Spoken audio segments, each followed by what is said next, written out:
Lição de número 10 da Escola Bíblica Dominical, primeiro trimestre do ano de 2025. Esta que tem por título: O pecado corrompeu a natureza humana. Sim, meus irmãos, o pecado ele corrompeu a natureza humana, a criatura perfeita que foi criada por Deus, aonde ele espelhou-se ou se inspirou nele mesmo para criar o ser humano. O ser humano ele foi criado perfeito, segundo a imagem e a santidade do próprio Deus. O espírito que o homem recebeu lá no Jardim do Éden era um espírito vindo diretamente do próprio Deus. Ele soprou com seus próprios lábios nas narinas do homem, fazendo-o alma vivente. Mas o pecado desviou o homem do propósito eterno de Deus. Mas o interessante é que Deus ele não desistiu do seu propósito e enviou o seu Filho amado, Jesus Cristo. E Jesus ele se auto-ofereceu em um sacrifício na cruz do Calvário para que o homem fosse restituído ao propósito eterno de Deus, que é ser filho do Deus Todo-Poderoso. Pois bem, hoje estaremos estudando a respeito deste assunto e veremos o quão importante ele é para nós nos dias atuais. Precisamos entender que a origem do homem não foi uma origem pecaminosa, foi uma origem vinda do próprio Deus. O homem não foi criado para nascer, crescer, reproduzir-se e morrer, como muitos por aí pensam. O homem ele nasceu com um propósito, e este propósito foi desviado, foi corrompido por causa do pecado. Nesta lição nós aprenderemos qual foi a origem do pecado. Aonde nasceu o primeiro pecado? Foi no céu? Foi na terra? Você acha que aonde foi que foi efetuado o primeiro pecado? Quem cometeu o primeiro pecado? Vamos ainda aprender nesta lição como ser restaurados diante de Deus e como nós podemos combater as heresias que negam esta realidade. Muito bem, para você que ainda não me conhece, meu nome é Davi. Através deste canal eu compartilho estudos da Palavra de Deus. Então, se você puder e quiser, pode me ajudar se inscrevendo no canal, ativando também o sino de notificações e participando dos estudos feitos aqui através dos comentários, tá bom? Nem sempre estamos certos, 100%, mas estamos aqui buscando o aperfeiçoamento e eu acredito que você também. Ninguém está 100% certo. A palavra de Deus, ela sim, é 100% certa. E nós vamos focar nela para não nos desviarmos nem para a esquerda e nem para a direita. A perfeição só encontramos em Deus, tá bom? O texto áureo da lição diz assim: porque todos pecaram e destituídos estão da glória de Deus. Romanos 3, versículo de número 23, é uma passagem bíblica muito conhecida. Aqui o apóstolo Paulo, quando escreve aos Romanos, ele declara que não existe ninguém inocente. Muitas vezes nós encontramos pessoas dizendo: Adão pecou, por isso que nós vivemos no castigo em que vivemos, por isso que passamos pelo que passamos por causa de Adão. Todos nós temos culpa no cartório, porque todos nós um dia pecamos. Quem nunca pecou, que então atire a primeira pedra. Jesus ele foi muito mais além. Jesus ele disse: quem não tem pecado, que atire então a primeira pedra, tá bom? Verdade prática. O pecado é um elemento real na vida de todas as pessoas, desde o ventre materno. Aí surge aquela pergunta: a criança já nasce condenada? O que você acha? A criancinha, o bebezinho recém-nascido de colo, ele já nasce condenado à perdição? Se ele nasce condenado à perdição, então é correto dizer que o plano de Deus seria então a salvação da humanidade. Isso significaria também que Deus ele já estava criando o homem perdido para que posteriormente ele pudesse ser salvo. Mas nós vamos aprender no decorrer da aula que esta não é uma realidade, tá bom?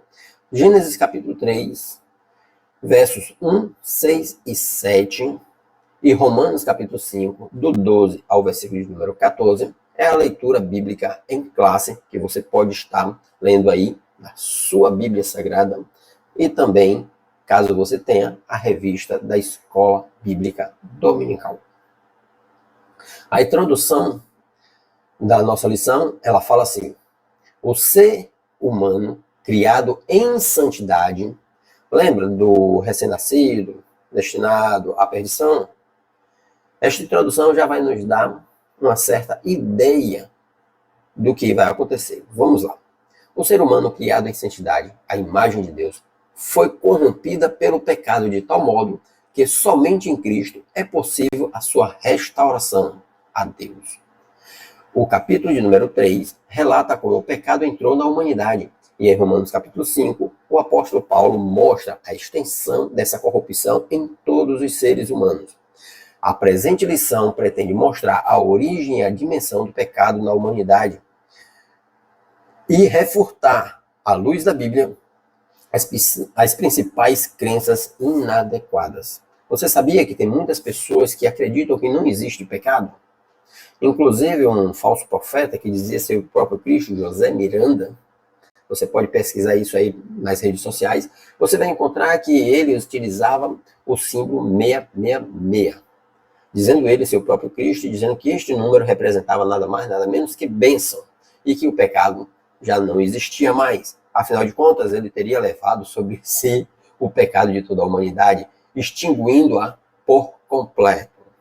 Pense só, isso é bíblico. A Bíblia, o próprio Jesus, ele já declarava dizendo que muitos viriam dizendo, eu sou o Cristo, e enganaria muitos e muitas pessoas, querendo levar uma vida fácil, achando que a santidade é conquistada de qualquer jeito, acaba sendo enganado por esse tipo de profecias.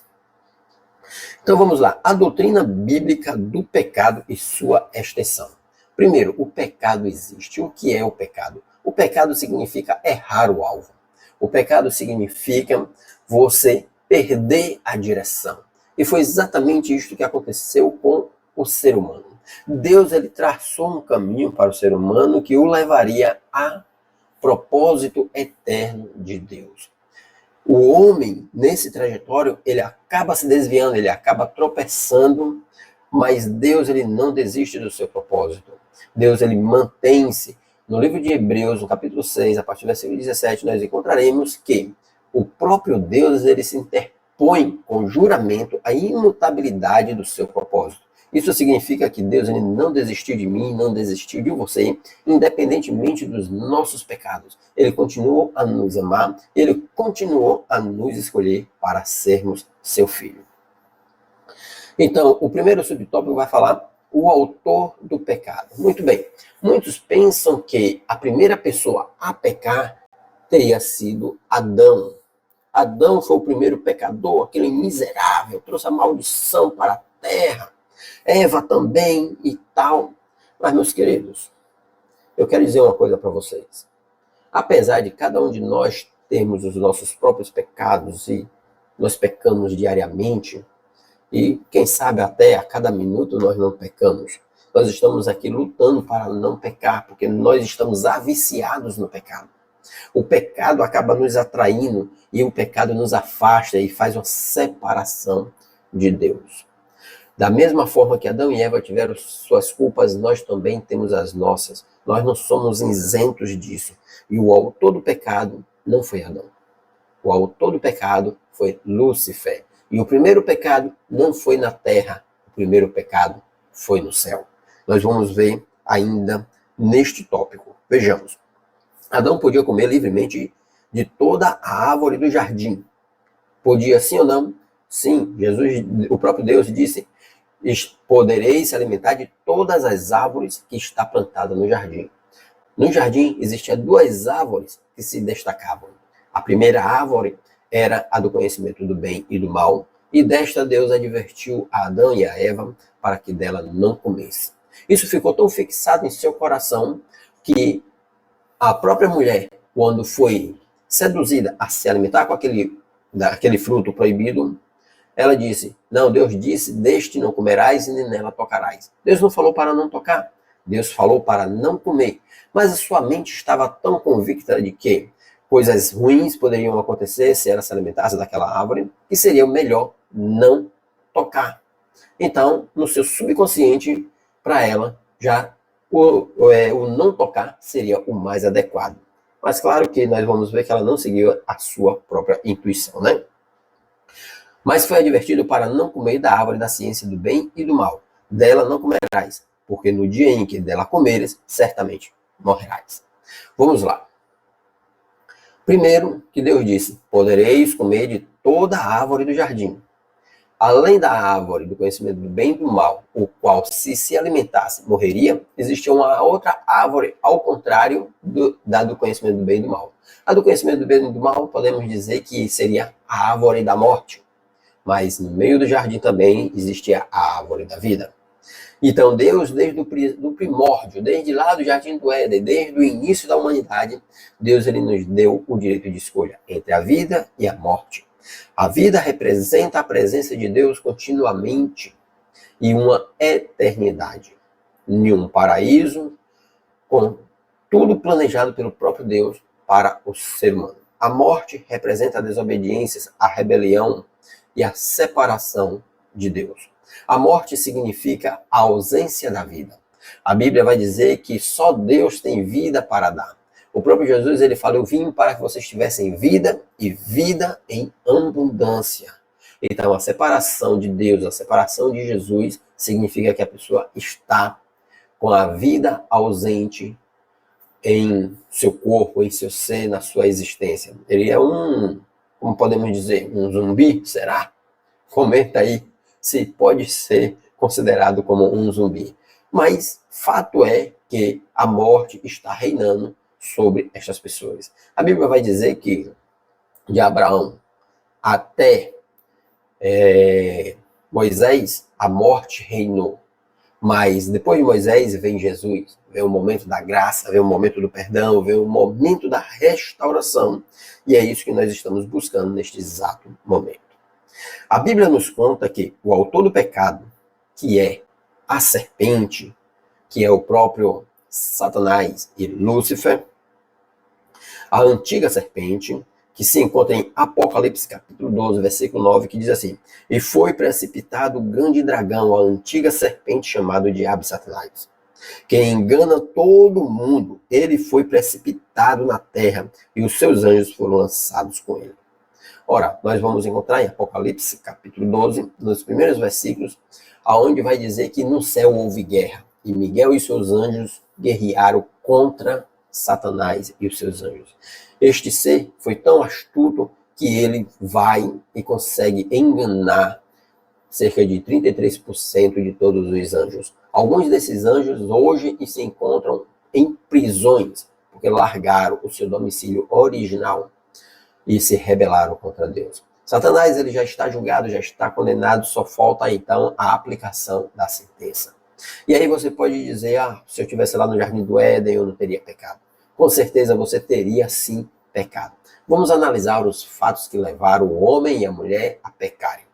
Primeiro, a tentação. Se nós formos observarmos a tentação e formos observar o que ocorreu ali, qualquer um de nós também pecaríamos. Vamos iniciar pelo autor do pecado.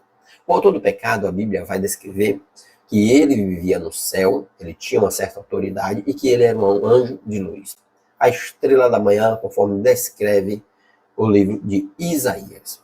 A Bíblia vai dizer que Satanás, ele cogitou em seu coração estabelecer um trono para ele. Esse trono ficaria sobre o trono de Deus.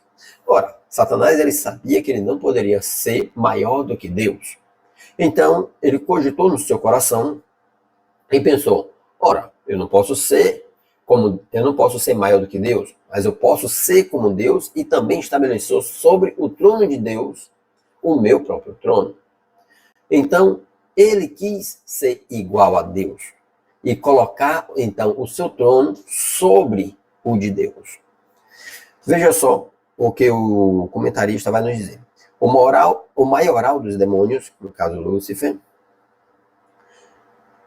era originalmente o querubim ungido, perfeito em sabedoria e formosura, que se rebelou contra Deus e foi expulso do céu.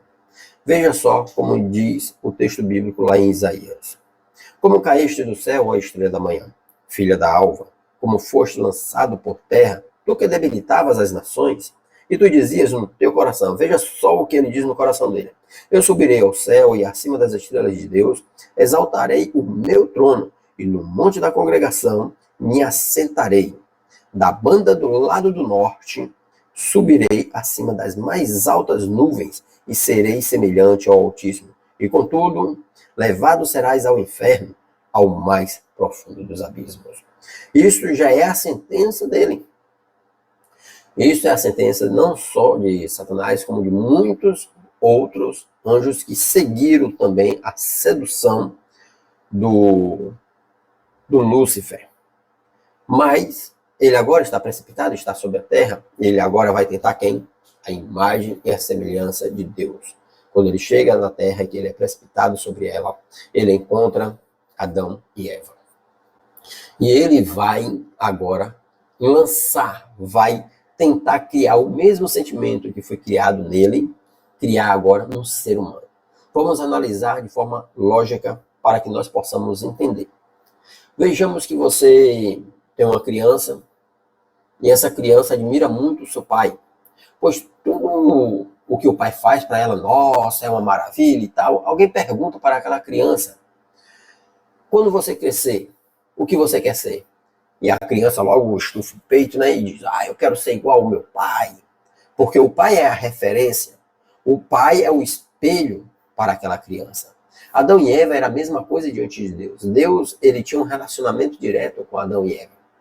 E Adão e Eva tinham Deus como o seu espelho primordial. A santidade, o caráter, tudo de Deus refletia ali no homem e na mulher. E eles desejavam, sim, estar cada vez mais próximos e mais parecidos com Deus.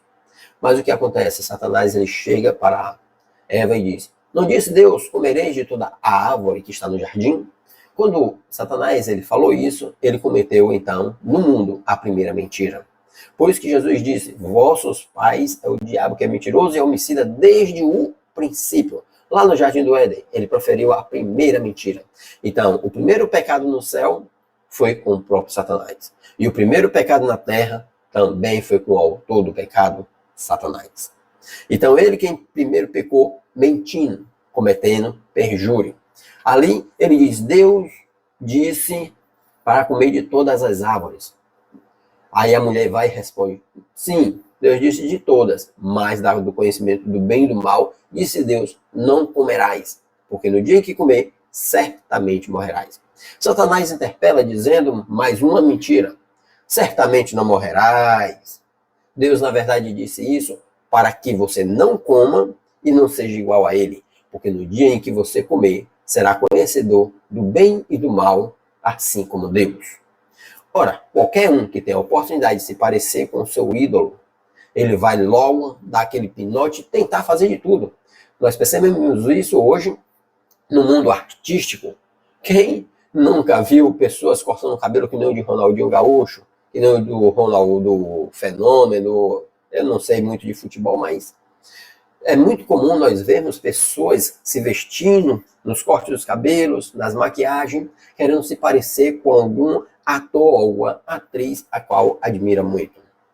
E quando a mulher recebe esta proposta, ela, eu vou ser igual a Deus, então eu não vou precisar de Deus estar me ensinando todas as coisas, porque eu serei como Ele, eu realmente chegarei a ser a imagem perfeita do Criador, no quesito de conhecimento, tanto do bem quanto do mal. E aí o que ela faz? Ela olha que a fruta ali é à vista boa para se alimentar, se alimenta, dá ao seu marido também se alimenta, e ali acontece o primeiro pecado. É quando os seus olhos são abertos, o segundo subtópico da nossa lição. Quando o casal comeu do fruto proibido, ambos perceberam que estavam nus, envergonharam-se e procuraram se esconder da presença de Deus. Ora, alguém uma certa vez me falou que a Bíblia estava errada. Ele disse que a Bíblia estava errada porque Adão e Eva comeu do fruto e Deus disse que no dia em que eles comessem, eles morreriam. Ora, meu questionamento para aquela pessoa foi, vem cá, onde está Adão e Eva? Aí a pessoa me responde, né? Morreu. Você não disse que não ia morrer? Não, mas não morreu exatamente no dia e no momento em que eles se alimentaram. Porque Se a Bíblia estivesse certa, ele teria comido e teriam acabado de morrer. Lembra da explicação que eu dei logo no início? O que é a morte? A morte é a ausência da vida. E a vida está com Deus. Quando o homem pecou, o homem se separou de Deus. O homem está ausente de Deus. E por estar ausente de Deus, o que é que o homem faz? O homem se esconde da presença de Deus. Mesmo o homem tendo pecado, não foi Deus que escondeu a sua face para com o homem, mas o homem se esconde da presença de Deus. Porque ele se sente agora envergonhado, ele se sente agora incapaz de se parecer novamente com Deus. Tanto é que o texto bíblico vai dizer que depois Adão gera um filho, a sua imagem, a sua semelhança, e coloca o nome dele de Sete. Perceba que quando Deus criou o homem, foi criado segundo a sua própria imagem, uma imagem santa, perfeita. Já o homem, quando ele gera o seu próximo filho, o seu próximo descendente, ele gera agora o quê? A sua imagem, a imagem de um ser humano caído, a imagem de um ser humano corrompido, a imagem de um ser humano corrupto, que foi o que aconteceu após as gerações depois do pecado. Por isso que o pecado ele se estende em todas as gerações, mesmo que o homem não tenha cometido o mesmo pecado semelhante ao de Adão, conforme declara o apóstolo Paulo. Então, era a ruptura imediata da comunhão com o Criador. É a morte espiritual, que no caso, a ausência da vida. Pois morte significa separação. A separação entre Deus e o homem. O pecado separa o ser humano de Deus. Nessa ocasião, ainda no Éden, Deus anunciou a vinda do Redentor, do restaurador de todas as coisas. Gênesis 3, versículo número 15, que diz: E porém inimizade entre ti e a mulher, e entre a tua semente e a sua semente, esta te ferirá a cabeça, e tu lhe ferirás o calcanhar. Ou seja, tudo, Deus ele já sabia de todas as coisas antes mesmo de acontecer. E algumas pessoas podem até perguntar, né? Ora, pela onisciência de Deus, se Deus sabia que o homem ia comer daquela árvore, por que Deus planta aquela árvore que ele não queria que o homem comesse e bota ali no meio do jardim, bem pertinho da árvore que Deus desejava que o homem se alimentasse com ela, que é a árvore da vida, que inclusive no milênio, ou seja, após o milênio, quando nós estivermos reinando com Cristo e um pouco glorificado, a Bíblia diz em Apocalipse 2,7 que Deus nos dará direito de se alimentar com a árvore da vida, porque isso agora está nos impedidos por causa do pecado, porque o homem foi expulso do jardim do Éden, foi expulso do paraíso de Deus. Agora, se Deus sabia que nós iríamos comer, por que ele vai ali e planta aquela árvore? Você já se perguntou sobre isso? Pois bem, a resposta é simples. A resposta se encontra ainda na Bíblia, no livro de Efésios 1, versículo de número 4, onde o texto vai dizer: porque Deus nos escolheu antes da fundação do mundo, ou seja, antes da planta existir, antes da árvore da vida, antes da árvore do conhecimento do bem e do mal, Deus ele já tinha escolhido um povo para que fosse irrepreensível. Ora, se eu não pudesse ser repreendido, eu não teria a opção de ser irrepreendido. Então Deus ele coloca no ser humano o livre direito de escolha. Nós podemos escolher. Por quê? O texto ele vai continuar irrepreensível, santo, diante dele em amor. Primeiro objetivo, ser irrepreensível. E isso depende do ser humano em escolher ser irrepreensível. Depois, santo, separado, na presença de Deus. Estar continuamente na presença de Deus, se relacionando com Deus. E depois, em amor, amando ao Senhor. Você não pode amar a Deus se você não tiver um relacionamento com Ele. Ou melhor, você não pode amar a ninguém se você não se relacionar com aquela pessoa. Caso contrário, não é genuíno este amor. Continuando. Em seguida, pronunciou a sentença do casal. Qual foi a sentença do casal de Adão e Eva? Foram expulsos do paraíso de Deus. A terra foi amaldiçoada. E assim continua o comentarista. E a sua posteridade. Foi por causa dessa desobediência que o pecado entrou no mundo. E com ele, a morte. Esse desastre é conhecido como a queda da humanidade. As consequências. Quais foram as consequências? Primeiro, a morte. A separação direta de Deus, a ausência da vida. A segunda consequência, a mulher teria dores. O seu desejo seria agora para o marido e o marido a governaria. Terceira consequência, o homem trabalharia e iria viver com o suor do seu rosto. Nessa parte, suor do rosto representa, na verdade, sofrimento, a dificuldade para se manter vivo sobre a face da terra. Quarta consequência, a terra foi amaldiçoada, produzindo agora abrolhos, doenças, infertilidades e dentre tudo que nós sabemos que existe no mundo que não é bom. Inclusive, a própria terra produz veneno, né? Produz plantas venenosas, ervas daninhas, que pode matar não somente o homem, como animais também. Então, temos aí, de cara, 4 problemas, né? 4 consequências do pecado. A Bíblia não mostra como essa transmissão do pecado de Adão passou a todos os homens, mas afirma sua realidade, pelo que como por um homem entrou o pecado no mundo, e pelo pecado a morte, assim também a morte passou a todos os homens, por isso que todos pecaram. Por que todos pecaram? Não é que uma criança ela nasce pecando. Um ser não sai do ventre da mãe pecando.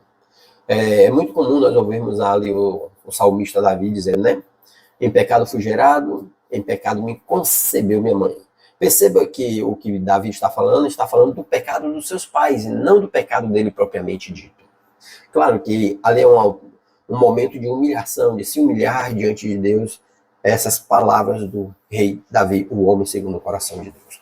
No entanto, nós iremos perceber o seguinte, que não é a criança que já nasce pecando. Ninguém nasce pecando, mas nasce contaminado pelo um pecado. É como o profeta Isaías fala, ó Senhor, eu que vi o Senhor e que vivo no meio de pessoas de lábios impuros.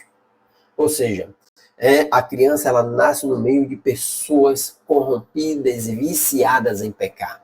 Essa criança vai crescer e vai seguir um modelo. E o modelo que ela vai encontrar são de pessoas imperfeitas, de pessoas pecaminosas. Por isso que a Bíblia fala, ensina a criança no caminho que se deve andar. E depois de velha, ela não se esquecerá do caminho que lhe foi ensinado. Então essa criança ela vai crescer. E até o momento em que ela não tem o entendimento entre o certo e o errado, esta criança não está condenada à perdição eterna, como muitos acreditam que a criança já nasce condenada. A Bíblia diz que cada um será julgado segundo seus próprios pecados. O homem, ele é condenado pelos seus próprios pecados. A Bíblia diz, do que se queixa, pois, o homem, senão dos seus próprios pecados. Então, os nossos próprios pecados são os que nos condenam, e não o pecado dos outros.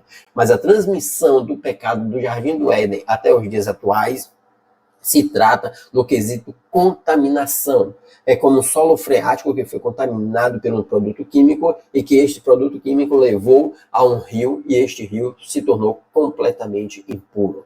Porém, com a presença do Senhor Jesus Cristo e o seu sacrifício na cruz do Calvário, este rio pode ser restaurado. E neste caso, o rio que eu estou se referindo está representando, então, a raça humana como um todo, tá bom? Então, vamos lá. Essa é a revelação mais contundente sobre como a transgressão passou para toda a humanidade. Esse pensamento é reiterado mais adiante. Em 1 Coríntios, capítulo 15, verso 49, diz, e assim como trouxemos a imagem do terreno, assim traremos também a imagem do celestial. Neste ponto aqui está se referindo a Adão, está se referindo a Cristo. Cristo celestial e Adão, então, terreno. Quarto, a extensão do pecado. Eu já expliquei isso, mas vamos ler o que o comentarista nos diz. O pecado se estende a todas as pessoas e corrompeu na sua totalidade corpo, alma e espírito. A Bíblia vai dizer e nos ensinar que nós precisamos manter o nosso corpo, a nossa alma e o nosso espírito santificados até a vinda do Senhor. Isso o apóstolo Paulo declara. Intelecto e vontade, consciência e razão. Tudo isso diz respeito à extensão dos pés à cabeça e não se refere à intensidade. O ser humano está incapacitado de conhecer a Deus por seus próprios esforços, mas a imagem de Deus no ser humano caído não foi erradicada. Ou seja, nós ainda temos a aparência, nós ainda temos a fisionomia física de Deus. E através de Jesus, nós podemos restaurar a nossa aparência com Deus. Por isso que o apóstolo Paulo disse: sejais meus imitadores, assim como eu vos fui de Cristo, como eu sou de Cristo. Está desfigurado, ou seja, nós estamos desfigurados por causa da contaminação, mas não aniquilado. Isso inclui também o livre-arbítrio, o que eu já falei lá no passado, pois os pecadores têm liberdade de escolha. Você tem total direito de escolher em continuar sendo um praticante do pecado ou uma pessoa que vai buscar fazer a vontade de Deus. O segundo tópico vai falar sobre a heresia que nega o advento do pecado. O pelagianismo. É uma palavra um pouquinho complicada de dizer, mas essa é uma heresia muito antiga. Se bem que o rapaz que falou sobre isso, ele não defendeu com tanta contundência. Ele tinha uma ideia de que as pessoas nasciam boas. E não só ele, tem outras pessoas que pensam assim também. E tem muito a ver com aquela pergunta, né? A criança, ela já nasce corrompida? Ela já nasce condenada ao inferno? Todo ser humano nasce condenado ao inferno? Aí fica tipo aquele negócio arminiano com calvinistas e tal. Mas isso aqui não é o caso. O caso é que ele negava o pecado em si na pessoa. Mas eu até entendo um pouquinho a respeito do que ele está dizendo. É como se... Não, uma criança ela não pode nascer já condenada, né? Isso não tem lógica, porque o próprio Jesus, ele pega uma criança, coloca no colo e fala assim: quem não for como esta criancinha não poderá ver o reino dos céus. Ora, Jesus ia pegar, apontar para uma pessoa que já estava condenada desde o seu nascimento e dizer que quem não se tornasse como ela não poderia ver o reino dos céus. Então eu acredito que a linha de raciocínio dele foi mais ou menos isso. Mas ele não deu tanta seguimento nisso, porque talvez ele não soube como explicar direito. Eu não sei o que aconteceu, eu não posso dizer que é heresia ou o que era, porém, o posterior a ele tratou isso como uma heresia e, de fato, negando completamente o pecado, completamente ali. É como se realmente, de fato, não existisse mais o pecado, o que não é verdade. O pecado existe, está bem presente em nossas vidas e é a consequência de vivermos o que estamos vivendo hoje. Então, o pelagianismo é a heresia mais antiga na história da igreja, no tocante à pecaminosidade no gênero humano. O nome vem de Pelágio, que é o nome do monge, né? Monge erudito britânico, em 360 a 420, ali depois de Cristo, que se transferiu para Roma em 409, foi contemporâneo de Agostinho de Hipona, em 354 a 430. Conteúdo doutrinário. A princípio, a sua doutrina teve acolhida popular e não era considerada herética, porque parecia se tratar de um assunto meramente ético e não teológico, ou seja, não era algo doutrinário. A controvérsia não foi desencadeada com o próprio Pelágio, ou seja, não foi ele mesmo que passou a insistir com o pensamento de que não existiria, então, o pecado. Mas com Celestio, jurista romano de origem britânica, um dos principais porta-vozes da ideia pelagianas. A fonte da doutrina pelagiana são os escritos dos seus oponentes. Não existe nada na lavra do próprio Pelágio, ou seja, não existe nada escrito, nada registrado com a assinatura dele. O que se sabe com certeza sobre a sua teologia se resume nisto: o ser humano não nasce em pecado. Até aí eu concordo, o ser humano ele não nasce pecando. O seu corpo, ele nasce, o seu ser, ele nasce contaminado pelo pecado. Se o homem nascesse pecando, ele já nasceria indo para o inferno. Você acredita que um recém-nascido que nasceu hoje, que nasceu ontem, morreu hoje, ele foi para o inferno? É só pararmos e pensarmos, né? O ser humano não nasce em pecado. A transgressão de Adão não afeta diretamente os outros. Pronto, isso aqui é heresia. O pecado de Adão e Eva afeta toda a humanidade. Isto é uma verdade bíblica.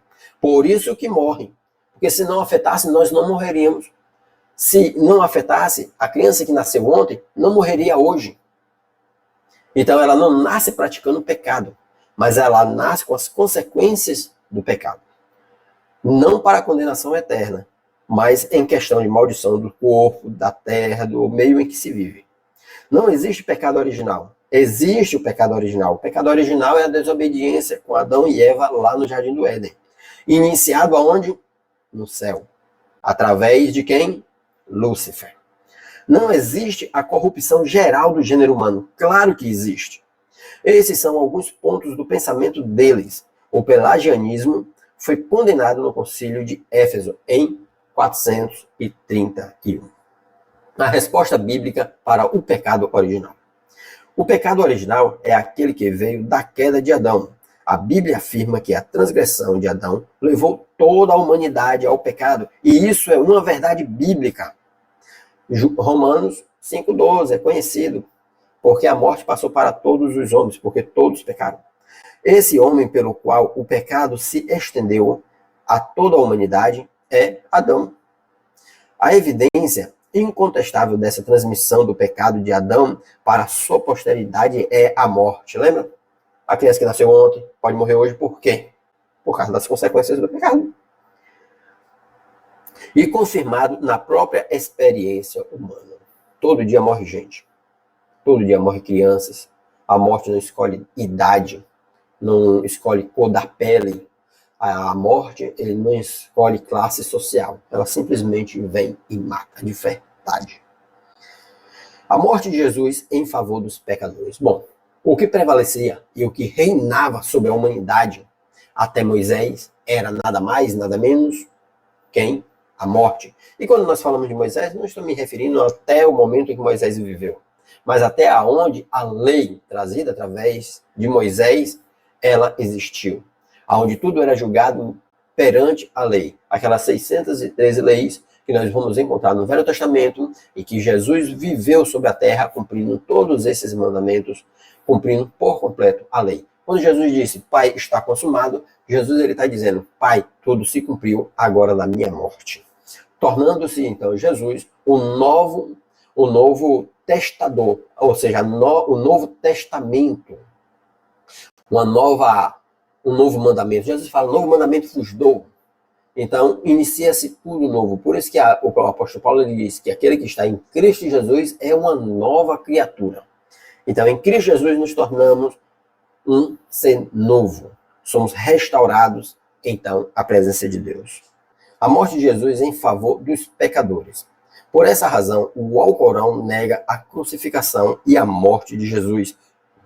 Com esse argumento, conclui que não havia necessidade de Jesus morrer pelos pecados da humanidade. Por isso, o Alcorão rejeita o sacrifício de Jesus. A cruz de Cristo sempre foi um escândalo para o mundo, uma ofensa para os que estão nas trevas. Isto é uma realidade nua e crua, e nós sabemos que muita gente nos tempos de Jesus rejeitaram Cristo. Pedro vai dizer que a pedra angular foi rejeitada. O próprio João, ele diz, porque ele veio para os seus e os seus não receberam, mas todos quanto o receberam foram lhe dados o direito de serem feitos filhos de Deus. Então, todos nós que recebemos a Cristo, nós somos chamados de filhos de Deus. O perigo dessa heresia para a vida do crente e da igreja. Agora pare e pense, se não existe pecado, então tudo pode. Né? Se tudo pode, então não existe pecado, porque eu vou me abster da prostituição, da mentira, dos homicídios. Não tenho, porque isso é um perigo muito grande. Tem pessoas que, inclusive nas igrejas, estão pregando aí, dizendo que nada, rapaz. Deus perdoa. Se Deus perdoa, então isso significa que você pode pecar? Pedro, ele diz que aquele que peca de forma deliberada, este já crucificou a Cristo. Ou seja, é como se crucificasse Jesus novamente. É isso que você quer para a sua vida? Ser responsável pela crucificação de Jesus? Vamos lá. Primeiro, pensamentos pelagianistas em nossos dias. Será que isso existe? Claro que existe. Lembra do relato que eu falei sobre um cara que dizia que era o Cristo, que era o próprio Deus? Esse homem já morreu? José Miranda lá atrás? Pois é, ele dizia que não existia pecado, né? Essas ideias estão ainda hoje nas religiões encarnacionistas. que negam a queda do Éden. O movimento religioso denominado ciência cristã nega a existência do pecado no. Aí ele vai falar dos mormons, vai falar também a respeito da negacionalidade, a respeito do pecado de Adão, vai falar também sobre outras denominações que eu não vou falar aqui, vocês vão ler a revista e vocês vão ver. Por isso que eu vou pular para só o tópico 2, que é o perigo. O perigo é o seguinte, se não existe mais pecado, inclusive existem pessoas que dizem que se Jesus já levou sobre si os nossos pecados, então não existe mais pecado, né? Então temos que ter cuidado com isso, porque o pecado está presente, está nos afastando de Deus, está nos tirando da direção do propósito eterno de Deus. Quando as pessoas não conhecem bem as crenças e as práticas de sua igreja, terminam atraídas facilmente por ensinos diferentes, que às vezes lhes parecem corretos e por isso nem examinam os seus fundamentos. O maior fundamento que nós temos é a Bíblia Sagrada. Eu sei que cada denominação, inclusive a que eu frequento, tem ali a sua declaração de fé. A minha declaração de fé, pessoal, em particular, está diretamente na Bíblia Sagrada. O que a Bíblia fala, o que a Bíblia ensina, eu creio. Eu creio no batismo do Espírito Santo, eu creio nos dons espirituais, eu creio que Jesus irá vir arrebatar a sua igreja. Eu não sou obrigado a concordar com a fé e a declaração de fé de ninguém. Mas eu sou obrigado, caso eu queira ser salvo, acreditar e confiar no que a Bíblia ensina. A Bíblia é o único livro que nos conduz à salvação. As declarações de fé, elas podem ser mudadas.